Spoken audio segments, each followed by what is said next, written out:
Hai, ketemu lagi dengan gua Aldi Tama di Ananta OOTD, obrolan online terkini di rumah. Dan ini adalah episode ketiga, berbeda dari episode-episode sebelumnya ya, karena kita sudah bisa menyesuaikan diri dengan pandemi. Kita juga pengen banget nih berkolaborasi dengan para UMKM, dan salah satunya yang ada di episode ini yaitu Checkpoint Antasari, sebuah tempat yang lagi hits banget di Jakarta Selatan, dan kita juga nanti akan ngobrol-ngobrol dengan salah satu ownernya. Langsung aja yuk kita kenalan sama Om Max. Wow. Apa kabar Om? Baik. Sehat? Sehat. Nah, sebelum kita ngobrol lebih lanjut nih ya, ini gua menyaksikan sendiri nih betapa hitsnya tempat ini. Kalau gue balik dari area selatan menuju rumah gua, ya kan, walaupun di pandemi tetap rame, apalagi pas puasa ini biasanya orang seneng banget mampir untuk menunggu jam buka puasa. Nah, gue jadi penasaran nih, kenapa tempat ini jadi hits? Karena katanya ownernya nggak cuma lo aja, tapi lebih dari satu. Tepatnya ada berapa? Checkpoint ownernya kurang lebih ada beberapa ya, gue nggak bisa sebutin, kurang lebih ya banyak. Tapi gue nggak bisa sebut satu. Tapi memang kita asal mulanya dari teman-teman motor semuanya, dari hobi kita segala macam kita kumpul. Terus pas kumpul ini kan, kalau dulu kita kopdar kita nggak ada tempat, dalam arti ya nyasar ke Starbucks, nyasar ke tempat lain, nongkrong di tempat orang. Dulu 7-Eleven ya, anak Sevel ya. Orang kasih duit ke orang kan, akhirnya punya ide, ya udah kita cari tempat yuk, kayak secret atau apa, yang mau aja. Jadi modelnya kita lempar saham bahasanya kayak gitu, siapa yang mau, jadilah cari tempat. Cari tempat, kita pilih memang di selatan karena biar tempatnya enak aja, segala macam dapatlah di sini. Oke. Lempar, ada yang masukin, jadilah ini tempat. Jadilah ini tempat. Masih inget nggak kalau kita flashback ke belakang gitu ya, anak-anak ini nongkrongnya om-om ini dari tahun berapa, terus kepikiran idenya di tahun berapa? Sebenarnya klub motor ini bukan klub motor sih kita, awal mulanya cuman hobi motornya aja. Klub motornya tuh namanya temen-temen, kebetulan kita pakai motor Kawasaki R6. Jadi itu 2 tahun yang lalu. Sebenarnya klubnya ini, komunitasnya ini sudah 3 tahun 4 tahun yang lalu, 5 tahun kayaknya. Nah, sering nongkrong di tempat orang, akhirnya ya tadi setelah 2 tahun kemarin punya ide berdirilah tempat ini. Jadi 2 tahun yang lalu tempat ini baru jalan sih. Sebenarnya secara overall running ini mau masuk tahun ketiga. Oke, baru masuk tahun ketiga. Ya. Berarti sempat mengalami masa sebelum pandemi di tahun pertama. Betul. Ya kan? Itu rame banget. Wah, itu Jadi gue pada masanya mencari tahu ini tempat apa sih yang bikin macet ini, ya kan? Nah, namanya juga keren banget, adalah Checkpoint. Kenapa tuh namanya Checkpoint? Iya, karena titik kumpul kan, kita Titik mikirnya kumpul. gitu. Titik kumpul dalam artian kan kayak teman-teman mau touring atau mau kemana, ngomongnya checkpoint di mana nih, kumpul di mana, ya itu dinamakan itu checkpoint. Nah, berhubung nama checkpoint ini banyak dipakai orang segala macam, baik itu produk, kebetulan gue orang IT juga, banyak dipakai orang IT kan, ada salah satu produk IT checkpoint. Terus di beberapa tempat juga sering pakai nama checkpoint ini. Jadi kita lebih spesifik checkpoint coffee atau checkpoint Antasari. Karena harapannya ya tadi, ini checkpoint Antasari nggak ada tutup kemungkinan ada checkpoint Bali, checkpoint mana kan nggak tahu. Tapi kalau gue mau bikin Checkpoint Gombong boleh nggak? boleh. Muntilan bebas. boleh. Ya boleh. Jadi nanti akan ada channel franchise juga tentunya, ya kan? Kalau memang rezekinya bagus, tidak menutup kemungkinan. Tidak menutup kemungkinan. Kita nggak tahu nantinya. Tapi memang Ya. teman-teman cita-citanya memang kalau memang bisa panjang ya kenapa Enggak. Iya dong. Iya. Ini mungkin aja nanti di Tambun ada yang bikin juga, Iya. ya kan nggak perlu jauh-jauh ke sini, Kemarin ya kan? sempat kepikiran malah di rumah Tangerang segala macam, cuman repot lah pikirnya. Nah, ngobrolin soal komunitas, tadi kan kalau Om bilang kan, Om ini kan komunitas Kawasaki, tapi kalau yang kesini nih bebas dari komunitas motor apa aja dong. Bebas. Sebenarnya basic gua aslinya bukan Kawasaki, tapi gua orang Suzuki. Jadi gua kecil gedenya tuh di Suzuki, bukan kecil. Dari pertama gua kenal klub motor itu di Suzuki, namanya SSFC. Suzuki Satria F150. Dari pertama gua masuk, gua ikutan sampai gua seriusin, gua sampai bisa kayak sekarang ya gara-gara Satria Suzuki nih. Jadi gua banyak belajar di klub tersebut aslinya. Tapi ya namanya umur kan nggak mungkin gua pakai Satria terus. Gitu loh. Kalau gue pakai Satria terus kan lama-lama apa ya, pegel akhirnya osteoporosis ya. Agak bongkok soalnya ya, kan. Iya benar. Jadinya gue ya sudahlah, gue beli motor baru ya, kebetulan cc-nya gede. Jadinya Kawasaki. Jadi dari 150 gue langsung banting ke 650 cc-nya. Oke. Tapi kan yang penting adalah lo gabungnya sama komunitas Suzuki juga, lo gabung juga dengan komunitas Kawasaki juga. Iya, Suzuki, Kawasaki. Nah, ada komunitas helm yang memang gue pegang langsung sama teman-teman, namanya Belajar Helm. Ada juga ya? Ada, banyak. Justru helm sekarang lagi booming, lebih booming dari untuk motor ya kali, karena jadinya helm tuh kayak gaya hidup. Oh gitu. Iya, jadi kayak lu pakai motor apa, helmnya pasti apa. Jadi kayak ya kayak gaya hidup sih kalau gue bilang. Tapi nggak apa-apa sih. Nah, ini yang Belajar Helm, namanya tim kita ini Belajar Helm, memang untuk menyadarkan orang pakai helm. Kalau dulu kan lu punya motor, lu kalau nggak ada polisi, lu nggak akan pakai helm. Padahal kan helm itu bukan untuk takut polisi, tapi untuk melindungi kepala. Jadi ada message-nya juga, safety first ya. Ya, jadi komunitas di sini rame memang, dari anak CBR, IR6, Satria sendiri, terus kemarin ya Yamaha, apa XSR, terus ada pelatih untuk yang balap Yamaha nongkrong di sini. Nah, memang kafe ini unik sih. Tadinya berdiri untuk umum, akhirnya sekarang lebih banyak ke komunitas. Jadi 80-20. Dan akhirnya jadi base camp. Base camp. Untuk beberapa komunitas. Iya, hampir beberapa komunitas. Wow, keren banget. Jadi kalau misalnya di hari-hari tertentu, di depan parkirannya motornya sama semuanya. Ya, kadang helmnya sama semuanya. Betul. Kalau ya kan? Kan? Kayak gitu, betul. Nah, sesuai sama tema yang kita hadirkan di episode ini, From Hobby to Money, ya. Kepikiran nggak sih akhirnya hobinya bisa menghasilkan? Kan tadi dibilangnya latar belakangnya kerjanya adalah di IT. Lucu sih sebenarnya, nggak kepikiran karena dari bahasanya kita cuman pengen ada satu tempat untuk istirahat, untuk minum-minum, ternyata bisa menghasilkan. Jadi nggak kepikiran sih. Tapi dulu pertama berdiri sempat lucu, aslinya kita cuman mau bikin kopi saset. Jadi kayak Starling ya. Tapi Ya. ini nggak Starling. Pokoknya nggak mau yang terlalu repot aja ya intinya ya.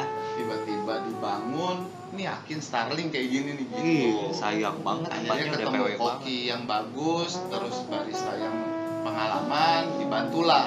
Nah, kebetulan salah satu owner sini juga punya kopi. Oke. Dan salah satu owner di sini juga salah satu kakak dari owner kopi terkenal juga. Jadi ya sudahlah, kita bareng. Itu benar-benar semesta mendukung lah ya. Iya. Nah, kalau misalnya yang namanya komunitas kan tadi dibilangnya berdirinya ini dengan orang yang banyak. Pasti memancing konflik dong, ya kan? Buat ngakalinnya nih gimana nih? Untungnya sih di sini ownernya nggak rese. Anaknya dewasa Dan kan gitu karena ya. kita modelnya sama kayak komisaris kan sebenarnya. Selama ada reporting dan nggak jadi masalah sih sebenarnya kayak gitu. Jadi untuk menjaga kekompakan tuh sebenarnya udah sesuai dengan job desk masing-masing gitu ya. Yang para pendana ya sudah pendana. Gitu. Saatnya pendananya menanyakan ya tinggal bilang. Cuman begitu aja sih sebenarnya. Apalagi kalau backgroundnya orang IT ya kan pasti punya sistem yang jelas ya. Karena dari pertama bangun kita di sini memang sudah langsung pakai aplikasi berbayar. Jadi nggak mau yang aneh-aneh. Jadi nggak sia-sia ya. Yang satu punya background di kopi, satu lagi punya background di IT, yang satu lagi anak nongkrong, yang satu lagi begini. Jadi masing-masing punya kelebihan. Jadi satu jadinya solid banget ya kan. Nah, seperti yang tadi udah dibilangin, udah lebih dari 2 tahun, masuk tahun ketiga. Tahun pertama nih enak banget. punya komunitas. Betul. Ya kan, biasanya kalau misalnya tempat baru tuh nyari tamu tuh susah, tapi ini tamunya udah ada dan Betul. banyak Kita lagi, ketolong di situ, menikmati banget lagi, tiba-tiba jedang dihajar pandemi. Hancur. Gimana perasaannya? Hancur karena kan Sekarang udah bisa ketawa ya. Checkpoint ini termasuk salah satu kafe sombong kalau kita bilang, dalam artian dulu tidak pernah modelnya iklan online, meramaikan di Instagram atau media sosial yang lain, itu tidak kita lakukan karena memang sudah jadi kayak rumah sendiri teman-teman kan. Jadi mereka sering datang terus, mau hari apa malah sampai ada yang gue titip barang ya, ada yang nitip barang kirim ke sini atau apa kan.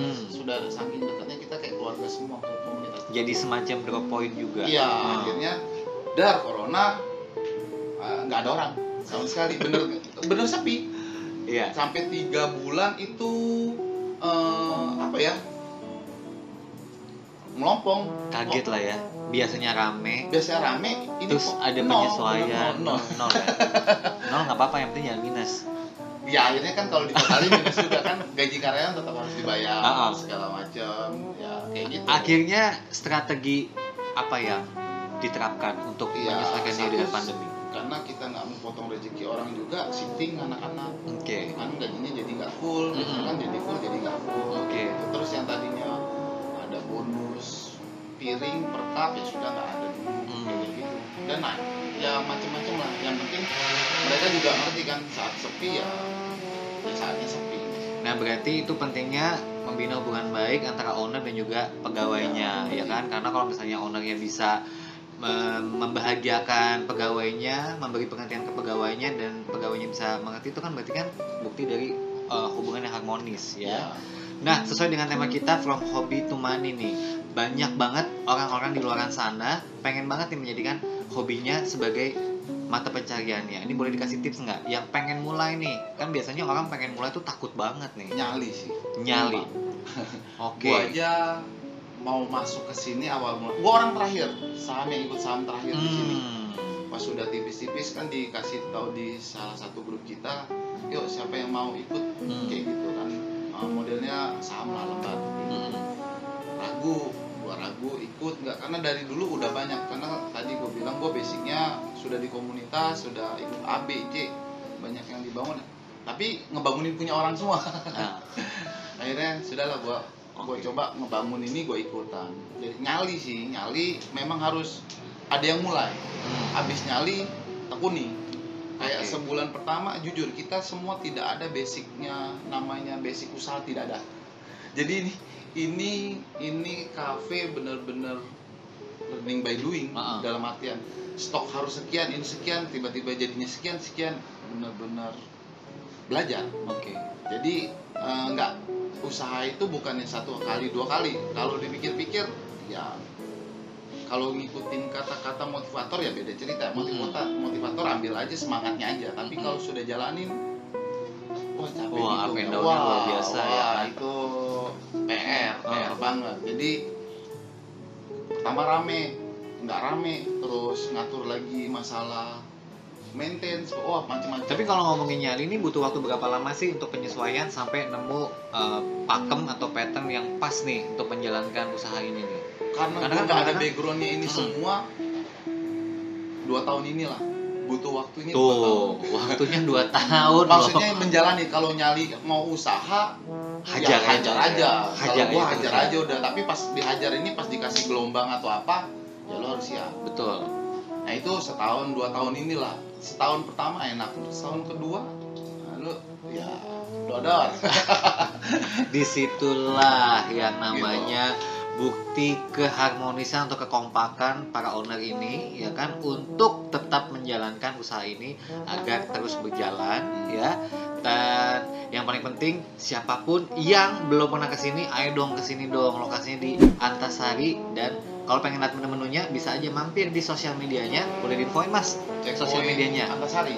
Checkpoint.antasari. Dan kalau misalnya nggak sempat datang ke sini, pengen pesan makanannya, ada juga di Instagramnya, tinggal diklik aja tuh. Ya.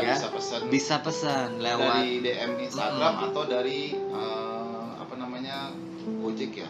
Betul. Dan karena kita baru ya tadi yang gue bilang, gue baru di tahun ini saja mulai menjalankan online. Ya, karena tadi dulu karena nggak penting promo-promo yang lain, orang udah rame ya kan. Sudah rame, saya pikirnya tadi kan. Jadi ya sombong kalau dibilang kita harus melek teknologi atau melek semua ya, bukan teknologi dalam artian ya. Kemarin ya online, ya buat apa online kita pikir kayak gitu kan, nggak bakal nyangka terjadi hal-hal yang kayak gini. Ternyata daftar pun sekarang malah susah. Kalau dulu daftar Gojek, Grab, Shopee lah apa, ini antriannya makin panjang karena gampang. Nah, sekarang ngejalanin usaha online ya. Jadi kasarnya baru bisa Gojek sekarang. Baru bisa Gojek, nggak apa-apa. Berarti itu makanya yang namanya pandemi itu mendapatkan hikmah dan pelajaran, ya. Nah, seru sekali obrolan kita dengan Om Max, ya kan, salah satu pemilik dari Checkpoint Antasari. Jangan lupa untuk ngecek juga nih dan follow Instagramnya di @checkpoint.antasari untuk update menu-menunya. Pengen tahu banget nih, nggak cuman kopi tapi ada begitu banyak menu andalan ya. Dan yang serunya lagi selalu ada promo. Nah, dan jangan lupa untuk follow juga dong akun Instagram kita di @anantakreasi. Seru banget, baru aja tadi kita saksikan obrolan seru bareng Om Max yang merupakan salah satu owner dari Checkpoint Antasari. Thank you banget untuk semangatnya, motivasinya. Semoga yang lagi nonton kita di channel YouTube ini ya dapat mengambil hal-hal baik dari obrolan kita hari ini ya. Dan jangan lupa untuk menyaksikan episode-episode selanjutnya, pastinya masih di Ananta OTD, obrolan online terkini di rumah. Thank you Om Max. Thank you. Siap. Nanti gue mau cobain kopinya ya.